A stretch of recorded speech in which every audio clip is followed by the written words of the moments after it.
Question number 29 here, exercise 13.1.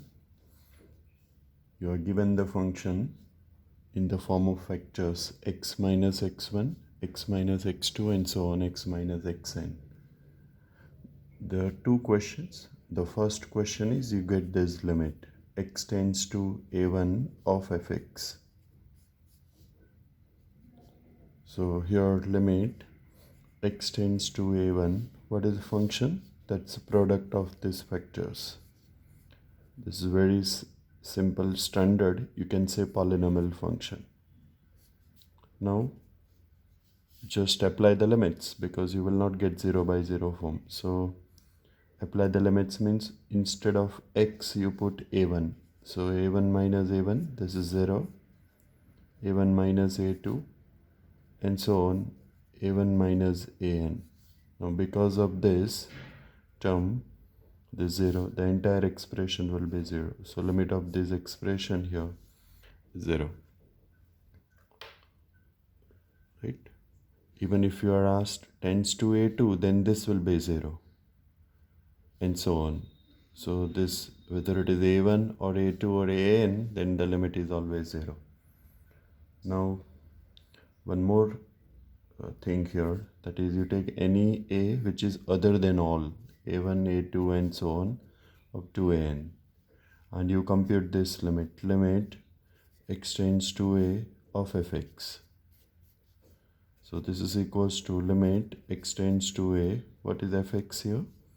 Product of, these n factors.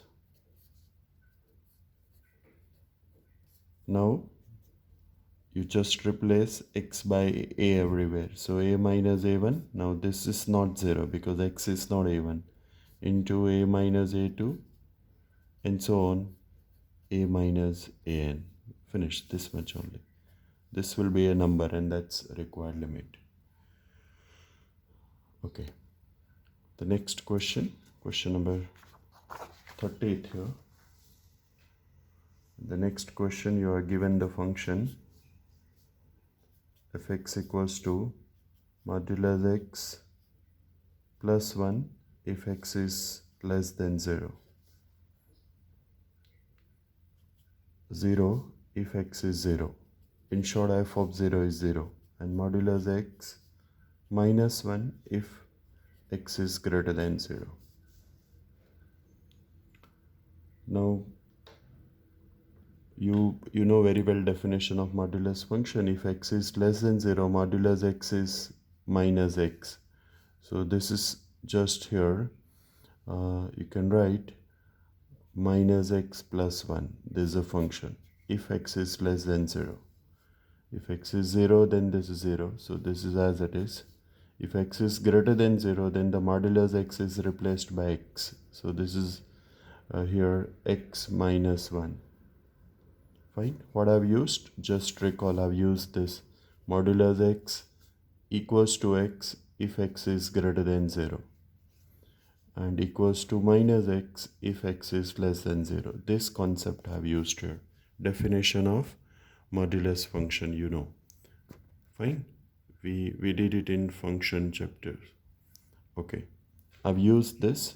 So this is just minus x plus 1. This is x minus 1. Okay. Now, what is the question? For what value or values of a this limit exists? The question is, we find small a for this limit x tends to a of fx exist. This is the question. That means you get the value of a for which LHS and RHS limit are equal. That is the question. Okay. Now here the question itself involved, modulus function. So,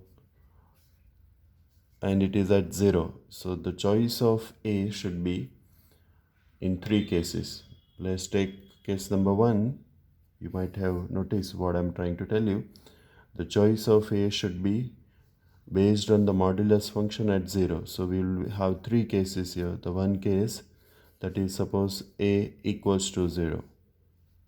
That's case number 1. What is the other case? A less than 0, a more than 0. Fine. Okay.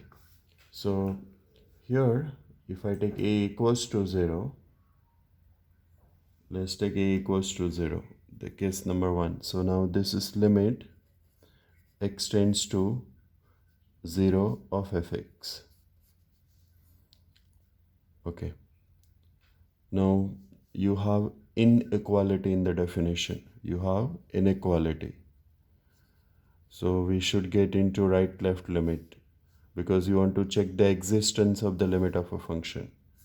Right? And to check the existence of a limit of a function, obviously you need to consider right hand side limit as well as left hand side limit.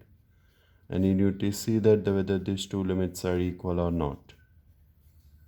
If these two are equal, that means limit exists for 0 and therefore 0 is one of the required value. Now what is the meaning of x tends to 0 from right? X is greater than 0. X greater than 0, then which formula? This one. But here modulus x is just x, so x minus 1 and tends to 0, so this limit is minus 1. This means x is less than 0. Right? Now you know we have emphasized number of times. This means x is here less than 0. If x is less than 0, then which formula? Here limit x tends to 0 from left. This formula, this one, which is same as this. So minus x plus 1. Apply the limit. So this is just 1. So from right and from left, these two limits are different. Therefore, this limit doesn't exist. Limit x tends to 0 of fx doesn't exist. Therefore, 0 is not the required value. A equals to 0 is not possible. What is asked in the question? Get the value of a for which this limit exists. If I choose 0, limit doesn't exist, so 0 is not the required value. Fine. Okay. Now case number 2, second case. What about case number 2? That is,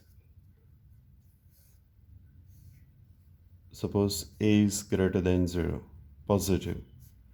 I already emphasized why I have considered three cases, because here function depends upon the modulus. Now whenever function depends upon the modulus, always we should consider three cases: 0, positive and negative. Fine. So 0 we have chosen. Now we are taking positive. It can be any positive real number, remember. It can be 2, it can be 3, it can be 4, it can be 5, anything. Okay. So we are finding now limit x tends to a of fx. We are finding this. Okay.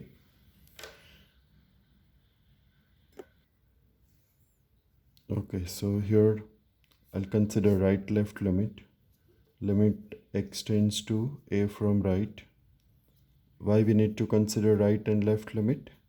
Because you want to check for existence of the limit of a function. X tends to a from right, but a is positive, like this. Remember, this is 0, suppose a is 2 somewhere.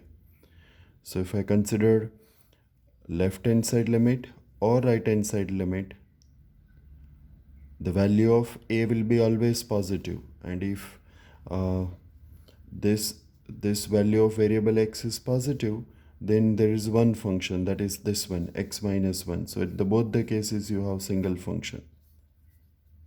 And here, as x tends to a, limit will be a minus 1. Here also limit will be a minus 1. So therefore limit exists in this case. Therefore limit exists. Limit exists. Which limit exists here? This limit. So a greater than 0 is the required possible value. I repeat this part. See, why both the places have placed the same function? Because your x greater than a from right side. Okay, so this side, and this is from left side. But this number being positive, all the values of variable x are always positive, remember. x here, you look at it this, here this number is positive. So whichever values of x you are going to choose, which will be always positive value, and when you have positive value you have single function, right? So this one, so therefore both the limits are equal and a greater than 0 is possible value. Case number 3 now. Third case. What is the third case? That is a is negative now. So we are finding this limit x tends to a of fx. So what we need to do? We need to get the limit from right as well as limit from left of the function. Now you see here that this is 0. A itself is negative, so somewhere here. So you choose the values. The value may be from this side or this side. But whether it comes from left side or right side, it is always less than 0. So it is negative. So when it is negative, then look at that function. Which function you have? When x is negative, x will always come from this side of 0. So it is negative. If x is negative, then we have this function. So we have here minus x plus 1, here minus x plus 1. Apply the limits. If I apply the limit here, you're minus a plus 1, here you're minus a plus 1. And therefore, what is your conclusion? Limit x tends to a of fx exist from all negative values of a. So if a is negative, limit exist. A positive, limit exist. If a is 0, limit doesn't exist.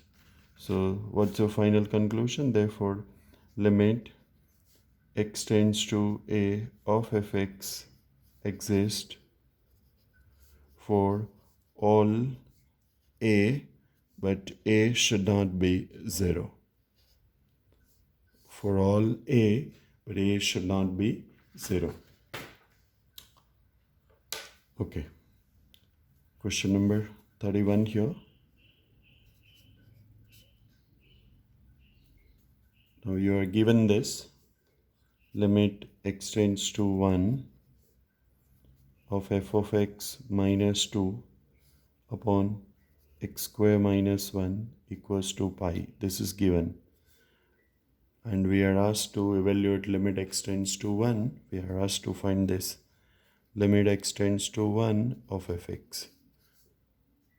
Evaluate this. This is the question here. So here first I'll use a working rule.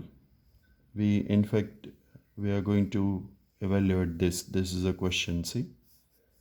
You are going to find this portion. So I'll just use the working rules. Limit x tends to 1 fx minus 2 upon limit x tends to 1 x square minus 1. You know one of the working rule. Take this expression over there.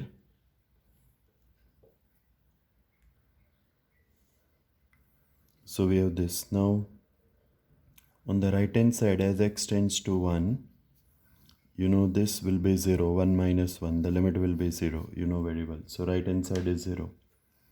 What about left hand side? I'll just again use the working rule here. Limit x tends to 1 of fx, and limit of the constant is constant, so minus 2. Right hand side is already 0, so limit x tends to 1 fx equals to 2. So here value of the limit as x tends to 1, it is 2. Okay. Last question of this exercise here. Question number 32. You are asked to find values of m and n which are integers for which both this limit exist. Okay, so function, let me write mx square plus n, where x is less than 0. Then you have here nx plus m, where x is between 0 and 1, and nx cube plus m, where x is greater than 1. This is given. Mx square plus n, nx plus m, nx cube plus m. Right? What's the question? Find integers m and n for which this limit exists. That's the question here. There are two parts. The first part, you are given that this limit exists tends to 0. You know that limit exists, therefore limit from right of fx equals to limit x tends to 0 from left of fx. Both must be equal. In the beginning of the chapter, we have emphasized on this. Now, selection of the function. What's the meaning of x tends to 0 from right? X greater than 0. This is 0 here. From right side, that means values are taken from this side. So here x is greater than 0. Now if x is greater than 0, then out of these 3, which functions you will have? This one. So you have nx plus m. The choice of the function is important. Equals to x tends to 0 from left, so this side. So x is less than 0. If x is less than 0, then out of these 3, which function will be there? This one. So you have limit x tends to 0 from left, this function, which is mx square plus n. Now just apply the limit. So you are going to put 0 here. So this will be m, 0 plus m, this is n.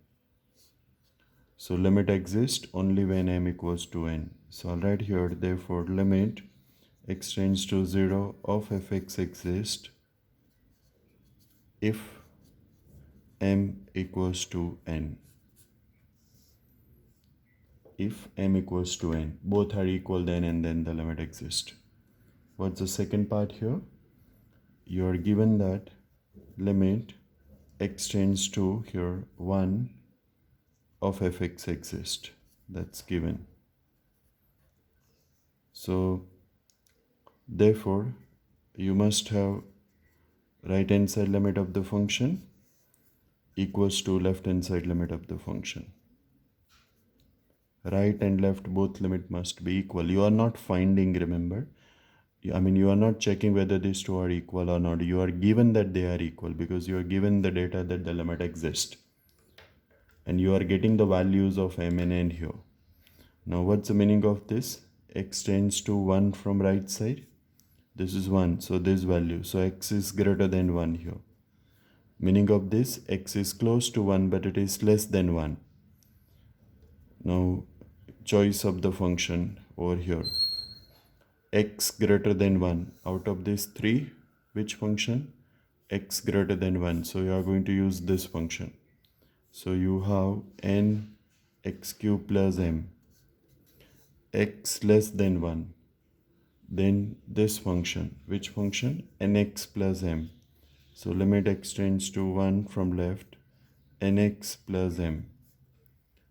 I hope this is clear to you. Selection of the function is very important and based on right and left limit. So we apply the limits now. So here 1 cube, n into 1 cube plus m. Here n into 1 plus m. So n plus m equals to n plus m. And this is always true. You choose any value of m, n and m, remember. So therefore, here what is the conclusion? Limit x tends to 1 of fx exists. This exists for all integer values of m and n. For all integer m and n. Fine. Because these two are always equal. These exist only when they are equal.